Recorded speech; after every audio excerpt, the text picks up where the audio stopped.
entrevista na íntegra com a militante da União Nacional pela Moradia Popular, Evaniza Rodrigues, convidada pela AFPEA para compor o episódio número 4 do podcast Mundo Pós-Pandemia.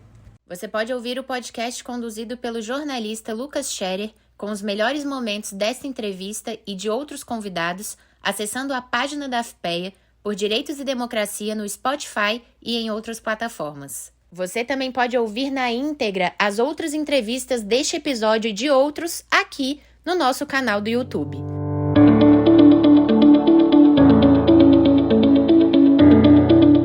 Olá, sejam bem-vindos a mais esse episódio da nossa série de entrevistas para o AFPEA Mundo Pós-Pandemia. Hoje a gente falando mais uma vez, pensando as cidades brasileiras e no mundo, para o episódio número 4, em que a gente vai tratar especificamente desse assunto. E para conversar com a gente hoje, agora, aqui, eu estou em contato com a Evaniza Rodrigues, que é militante da União Nacional pela Moradia Popular, figura importante nesse debate. Evaniza, quero te agradecer imensamente por aceitar o convite para conversar, para falar um pouco com a gente aqui. Seja bem-vinda. Obrigada, eu agradeço o convite. Acho muito importante a gente debater que cidade é essa que a gente está construindo depois ou no finalzinho da pandemia, né? Exatamente. E aí eu queria então, aproveitando, começar com uma pergunta que eu tenho feito para todos ou quase todos os nossos convidados, convidadas aqui na série. É um pedido para que você faça uma análise de que cidade é essa, então, né? Como é a cidade brasileira que vai, no final de 2019, início de 2020, se deparar com a chegada da Covid-19 por aqui. Como era a nossa cidade antes da pandemia, hein, Evaniza? Então, a gente já virou até lugar comum dizer, né, que a pandemia apenas botou luz, apenas colocou foco em questões e mazelas que a nossa sociedade já tinha antes dela, né? E que quando a gente se depara com a pandemia, a gente presta atenção em coisas que são históricas na formação da nossa cidade, né? Vou dar alguns exemplos, né? Essa dissociação entre lugar de moradia e lugar de trabalho, fazendo que as pessoas tenham que se deslocar por horas, né? Em transportes lotados, lentos, precários para chegar no lugar de trabalho. Então, acho que alguns exemplos. A precariedade da moradia, onde milhões de famílias vivem em casas inadequadas para a vida humana, seja na questão da insegurança fundiária, né, da posse, mas também nas condições da própria moradia, com falta de salubridade, riscos, falta de serviços básicos. Essa cidade que distribui tão mal, né, as suas oportunidades, seus bens e seus serviços. Então, essa desigualdade das nossas cidades, a desigualdade territorial, que faz com que alguns lugares sejam extremamente bem providos de infraestrutura e outros estão com cara de acampamento, né? É a cidade que a gente tem, né? E a cidade que a gente tinha pré-pandemia.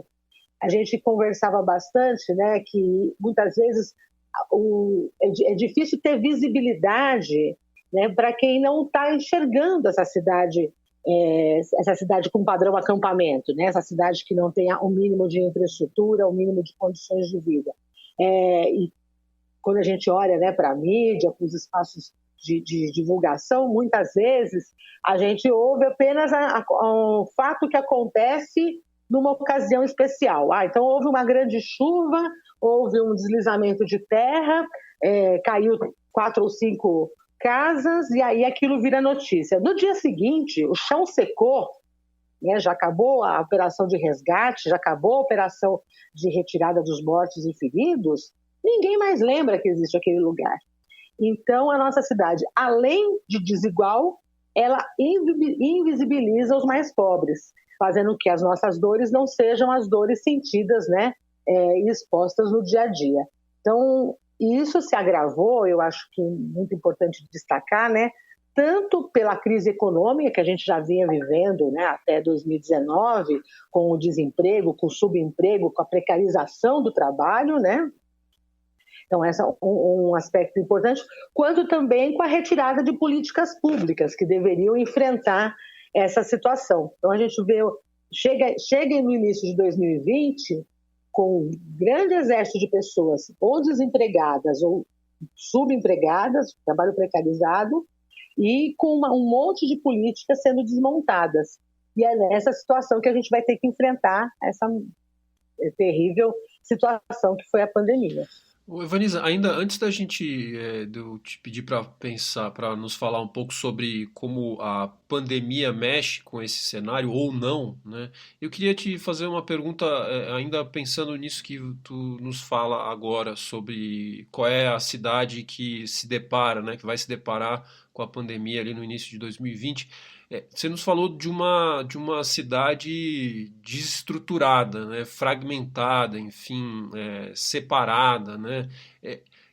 A que serve? Por que as nossas cidades, né, talvez não seja exclusividade do Brasil, aliás, tenho certeza que não é, mas por que a nossa cidade ela se estrutura dessa maneira? Ou seja, excluindo, colocando, né, o trabalhador longe do local de trabalho. Por que a cidade se estrutura dessa maneira? Existe uma função que não está clara para que a coisa funcione dessa forma?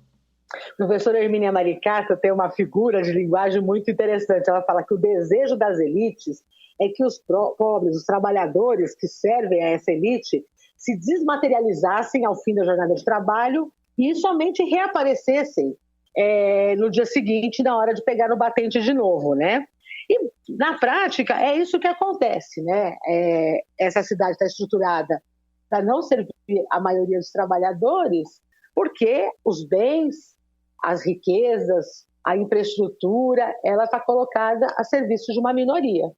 Então, para os trabalhadores, sobra se arranjar, se virar até o dia seguinte retomar o trabalho. Então, diferente, inclusive, né, de outras sociedades que se estruturaram, como, por exemplo, o Estado de Bem-Estar Social, que pensa que não, esses trabalhadores precisam se reproduzir, essa mão de obra precisa ter um mínimo de condições até para servir ao trabalho, né?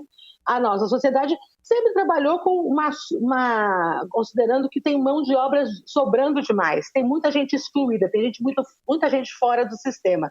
Portanto, a elite não pensa que precisa manter esses trabalhadores.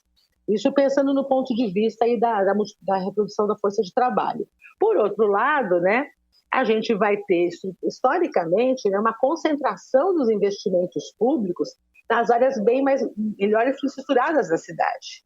Então, se você pegar, né, qualquer balanço de política pública, seja das prefeituras, seja das grandes investimentos, né, você vai perceber que eles se concentram no território para servir a quem já está bem servido. Quase, né, que um Robin Hood ao contrário. Eu arrecado da cidade inteira, mas eu faço o melhor parque, a melhor avenida, a melhor iluminação pública, né, nos lugares onde já tem infraestrutura. E, por falta de poder político, por falta de poder econômico, as grandes massas ficam excluídas do acesso e da disputa desses recursos, desses investimentos. Bom, agora entrando na pandemia, né? A gente grava aqui, já estamos, tomara, né, no finalzinho da pandemia, mas foi um período longo e muito difícil, principalmente para essas pessoas, para os trabalhadores que estão na situação que você nos descreve, né? Excluídos, alijados, enfim, de toda a infraestrutura que a cidade proporciona para quem está na outra ponta, né? E você acha, na sua opinião, que a pandemia de alguma maneira mudou a visão, né, ou afetou a percepção de quem pensa a cidade sobre essas questões que você nos coloca? Olha, eu gostaria muito de dizer que sim, mas eu não estou vendo sinais concretos de que isso afetou essa visão e passou por a sociedade brasileira e os tomadores de decisão por uma revisão das suas práticas. Não foi o que a gente viu. Por exemplo, vou dar um exemplo aqui no campo da moradia, que é onde eu atuo, né? Você imagina o seguinte, quando começou a pandemia, ninguém imaginava que a gente estaria 1 ano e meio depois falando dos mesmos assuntos e preocupados com as mesmas coisas, né? Mas ainda assim, começamos a pandemia e entre discursos contraditórios, entre informações desencontradas naquele primeiro momento e depois informações negacionistas por parte, né, do nosso governo, mas tinha uma frase, uma palavra de ordem: fica em casa, né? Você imagina o que significa isso para a gente que é do movimento de moradia, né?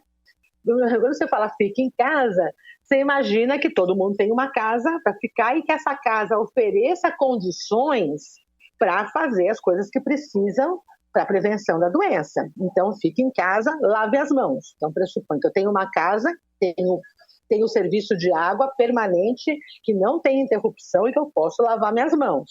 Significa que eu posso pagar a conta d'água para não ser cortada. Significa que nessa casa cabe todo mundo, né? Todo mundo que mora nessa casa tem um cômodo adequado para dormir. Se alguém se contaminar, eu tenho como fazer a separação, né, das pessoas, né? Falar, se alguém tiver com suspeita, isole essa pessoa. Como é que a gente faz isso em casas de 2 cômodos, com 4, 5 pessoas ou mais? Como é que a gente faz isso num quarto de cortiço? Como é que a gente faz isso num barraco de favela de material precário, né?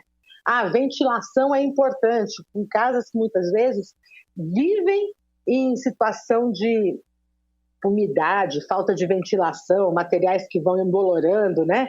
Então, a gente do movimento de moradia, que eu fico em casa, parecia uma piada pra gente, sabe? Parecia alguém dizendo assim, tô tirando uma da sua cara, porque milhões de famílias brasileiras não tinham essa casa que se mostrava na televisão e que falava que era para ficar dentro dela. Então, essa é a primeira coisa, né? A segunda coisa, fique em casa, significa, as pessoas, por exemplo, que pagam aluguel, significa que eu teria, ao final do mês, o dinheiro para pagar para o dono do meu imóvel. E que eu iria pagar o aluguel e para poder ficar em casa, né? Só que aí você vem de um processo de desemprego, de subemprego, de precarização, aonde as pessoas foram dispensadas dos seus trabalhos sem nenhuma garantia de renda. Lembra quanto tempo levou para sair o auxílio emergencial? Então, como é que eu fico em casa se no final do mês o dono do meu imóvel vai pedir o pagamento do aluguel e eu não tive renda nesse mês? Né? Como é que eu fico em casa sem conseguir pagar a conta de água, a conta de luz, para comprar o gás, para comprar o alimento? E indo para situações, inclusive, mais extremas, né? Como é que eu fico em casa se um montão de ações de reintegrações de posse seguiram acontecendo durante a pandemia? Nós conseguimos aprovar a lei que suspendeu os despejos e reintegrações de posse em todo o Brasil faz 3 meses. Né? O ano passado todo, a gente teve um aumento de ações de reintegração de posse, ações de despejo de aluguel, ações que as pessoas, às vezes, até saíram por conta própria do imóvel que moravam, né, para evitar o despejo, para evitar uma situação extrema, né, e foram fazer, sabe o quê? Ou foram morar com alguém da família. E aí a gente estava falando, mantém o isolamento, mas aí onde morava uma família passa a morar 2. Ou foram realizar novas ocupações, tiveram que se aglomerar, tiveram que se juntar para fazer novas ocupações, novamente se colocando em risco de uma reintegração de posse. E, no extremo, né, foram morar nas ruas. Né? Acabei de vir para cá para o meu trabalho, passando pela Praça da Sé de São Paulo, onde um exército de pessoas estão acampadas na Praça da Sé, porque não tem nenhuma alternativa. Se você visitar um albergue, né, disponibilizado pela assistência social aqui na cidade de São Paulo, imagino que em outras cidades do Brasil seja muito semelhante, né? Qualquer ação relacionada à prevenção da pandemia não são observadas, né? Então, a gente vai ver o seguinte, essas ações, o poder público pouco reagiu e quando reagiu muito lentamente. Desde a demora para o auxílio emergencial, a dificuldade de acesso que houve, mas também as ações, por exemplo, de moratórias para contas de água e luz, a questão da suspensão das reintegrações de posse. E ontem foi sancionada a lei do Vale Gás, né?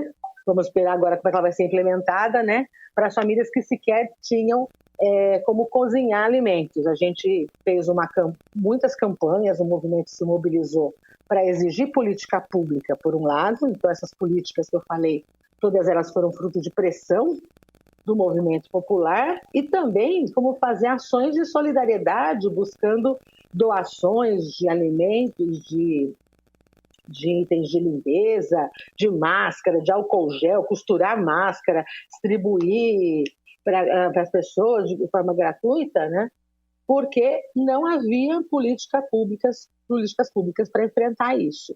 Então, a nossa estrutura de política pública, que deveria, numa hora dessa, se colocar em operação de guerra, né, para atender rapidamente e rapidamente poder deter a pandemia, se demonstrou extremamente lenta, falha e cheia de buracos.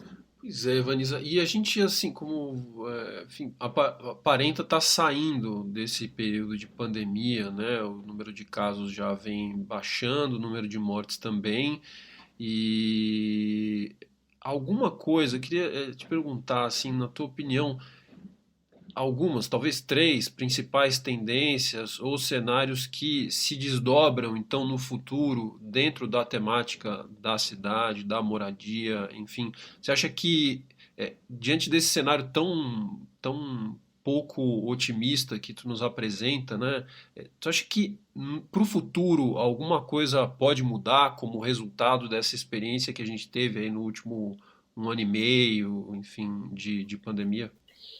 Eu acho que uma primeira coisa que se impõe, né, é uma discussão profunda sobre o que é o trabalho, né, desse momento que a gente vive no Brasil e no mundo, né, sobre toda essa desregulamentação do trabalho.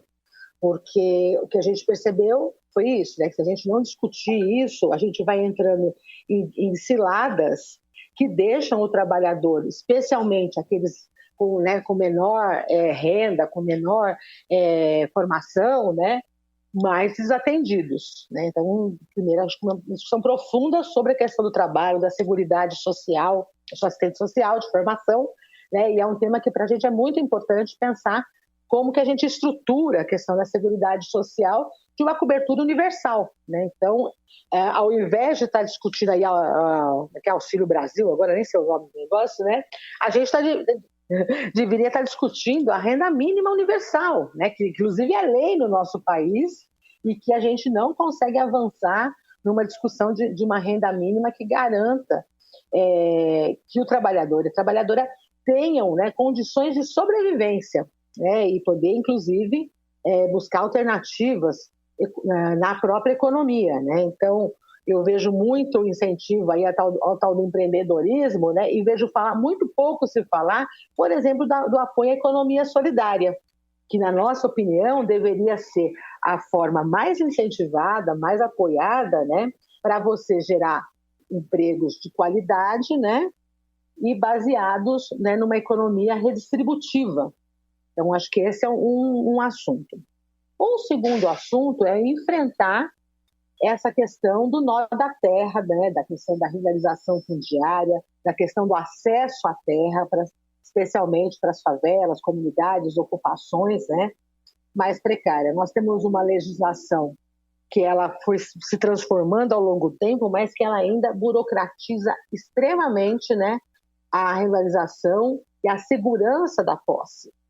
Então, nós precisamos enfrentar isso. E ao enfrentar isso, primeiro, decidindo que as pessoas ficarão onde elas moram, né, poderão ficar onde elas moram sem ser expulsas, né, pensar num novo conceito de urbanização, né, que a gente chama de urbanização de favela, melhoria das infraestruturas, melhorias das moradias, né, uma política integrada de urbanização, que reúna saneamento, mobilidade, cultura, geração de renda, pensar de forma mais integral. Acho que um ganho dessa nossa reflexão sobre esse momento da pandemia, né, foi a necessidade de pensar políticas que sejam mais integrais, né, que não trate as coisas por caixinhas, sabe? E era muito engraçado, porque você ia conversar com um órgão público e falava, não, eu coloco o cano, mas não mando a água, alguma coisa assim, sabe? Então a gente precisa romper essa fragmentação que as nossas políticas dão. Uma hora lá a gente estava em uma discussão, né, a Sabesp, né, Companhia de Água de São Paulo, dizia que precisava que a prefeitura autorizasse ela ligar a água. A prefeitura dizia, eu não posso autorizar porque o terreno não é meu. Sim, enquanto vocês estão discutindo isso, o povo estava sem água ainda. Então, que as nossas estruturas de políticas públicas sejam mais integradas, né? E no campo da moradia, né, acho que ficou muito claro, né, que nós precisamos construir políticas de habitação que enfrente essa fragmentação da cidade, né? A gente brinca no movimento, né, que é trazer gente para onde tem cidade e levar a cidade para onde tem gente. O que significa isso, né? Utilizar as áreas subutilizadas, vazias, prédios vazios, galpões vazios que existem na área já mais estruturada da cidade, que não cumpre a sua função social, que não cumpre qualquer requisito, né, da função social da propriedade, utilizar essas áreas para trazer a população para onde já tem essa infraestrutura, porque você não tem que esticar essa infraestrutura ainda mais, e aonde já tem as famílias morando, que a gente leve cidade. E cidade não é só água, luz, ônibus, poste, guia, sarjeta, né? É essa visão mais integrada. Então, eu acho que são algumas lições importantes que a gente espera poder transmitir, né? Tá podendo transmitir para uma discussão de políticas públicas para o nosso país nesses próximos momentos. Então, para encerrar, Evaniza, eu queria que tu nos desse alguns exemplos de políticas públicas, que na tua opinião, eu sei que tu já citou algumas, mas para aprofundar um pouco mais, no caso brasileiro, que linhas, diretrizes, né, de políticas públicas, na tua opinião, do movimento, deveriam ser implementadas, desenhadas ou redesenhadas a partir do que já existe, para mitigar ou tentar resolver esses problemas que tu nos apresentou aqui durante nossa conversa? Bom, vou até puxando a sardinha, que é a brasa para nossa sardinha, né? Contar para vocês que durante esse período da pandemia a gente também aprendeu muita coisa, né? De fazer algumas discussões online, de trazer e elaborar coisas mais conjuntamente de forma remota, né? E ao longo desses meses aí nós elaboramos um projeto de lei que nós demos entrada na Câmara dos Deputados no dia 5 de outubro, né, propondo uma lei para conceituar e criar programas autogestionários de habitação. Né? O que significa isso? Né? Focar na comunidade, que a comunidade, seja ela um grupo de famílias sem teto, um grupo de moradores de uma favela, um grupo de moradores de um prédio, de uma ocupação, né, possam ser os sujeitos, não só objeto, né, das políticas públicas, possam ser sujeitos, possam ser apoiados com assistência técnica, apoiados com recursos públicos, para que façam a gestão, façam a produção, façam a gestão, façam a intervenção necessária, né? Porque a gente entende que quem está vivendo a situação é quem melhor sabe, né, qual seria o melhor jeito de resolvê-la. Então, essa ideia que serviria tanto para urbanização, para regularização, para melhoria habitacional, como para reforma de prédios ou para produção habitacional, já é uma experiência que existe no Brasil há mais de 30 anos, pudessem ser potencializadas, né? E que além do ganho de você ter essa intervenção física realizada, você tem um ganho de uma construção de um tecido social muito mais denso, que pode, a partir dessa articulação, enfrentar as outras questões. Então, a gente sempre fala, né, que você enxerga o mundo a partir da sua casa, né? Quando você te pergunta, né, tal lugar é longe, né? Você vai dizer se é longe ou se é perto, da sua referência. Tal lugar é bom, é ruim, você vai a partir da sua referência, né? Então, que a partir desses territórios que a comunidade se organiza e receba apoio para intervir e melhorar, né, a gente possa ter